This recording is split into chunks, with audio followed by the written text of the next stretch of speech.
Construire sur le toit, une solution d'avenir à Paris où 10% des immeubles peuvent gagner un ou plusieurs étages. Des dents creuses qui valent de l'or pour les professionnels de l'immobilier, comme Michael Fauvel. Ce promoteur spécialisé réalise actuellement 5 surélévations d'immeubles dans la capitale. Avec Armel, son architecte à roulettes, ils partent ce matin à la chasse aux dents creuses. Salut Armel. Ça va? Ça va? Alors? Avant d'envisager une surélévation, les deux partenaires doivent lever un premier obstacle invisible à l'œil nu, comme sur cet immeuble. On voit qu'il y a un potentiel de surélévation puisqu'on a une dent creuse d'environ un étage. Il faut en revanche qu'on vérifie ce qu'il y a de l'autre côté. Ouais. Bah là on voit bien, il y a bien la dent creuse présente. En revanche, voilà, est-ce que tu peux passer de l'autre côté? Voilà. Alors là j'ai très peur parce qu'en effet on a le bâtiment côté rue Lévy qui est déjà assez proche.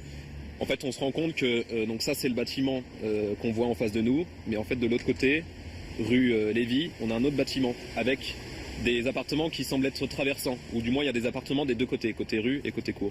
Donc des vues principales. Bon, laisse tomber. Hein.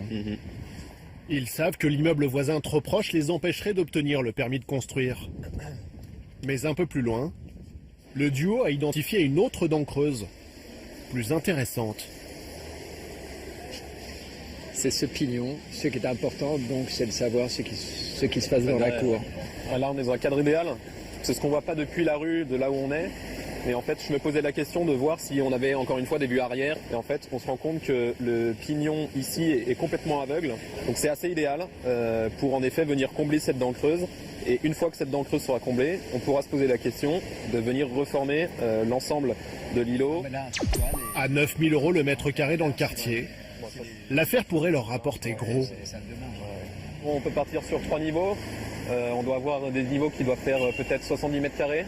Par rapport à d'autres études qu'on fait, c'est des projets qui font vraiment sens en termes de rentabilité, en tout cas. Quand une dent creuse est exploitable, commence alors le plus difficile.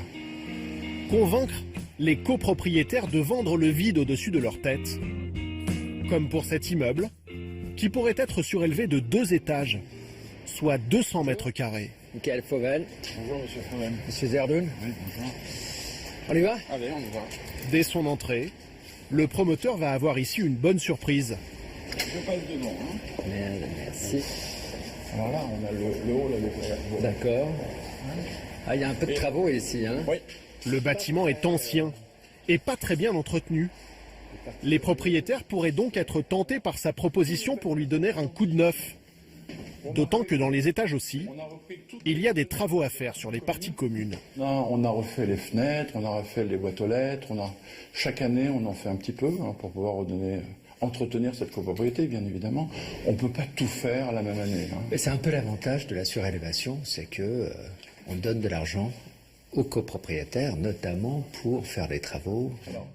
Le promoteur est également prêt à faire un autre investissement, plutôt intéressant pour les habitants. Oui, ils sont plus utilisés. On cherche l'endroit pour mettre l'ascenseur. Et donc là, il y a une possibilité. C'est un deal aussi avec les copropriétaires, c'est-à-dire qu'on finance l'ascenseur. Et c'est donc une plus-value pour l'immeuble. 120 000 € de budget, plus une somme d'argent versée directement à la copropriété par le promoteur, afin d'obtenir le droit à construire des 2 étages supplémentaires.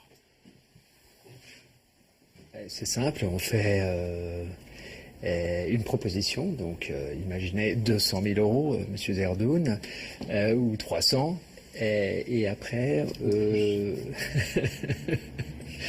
Et après, cette somme est donc partagée au millième. Je vais vous laisser passer, allez-y. La négociation ne fait que commencer.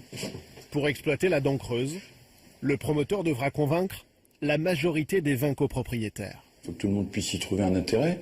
Si la copropriété a un immeuble beaucoup plus agréable, qu'en plus l'ensemble des travaux seront réalisés en conservant toute conformité, qu'on ait un ascenseur, qu'il y ait des reprises que nous n'avions pas envisagées, et qu'on ait une somme relativement intéressante, je pense que ce serait probablement dans l'intérêt de la copro.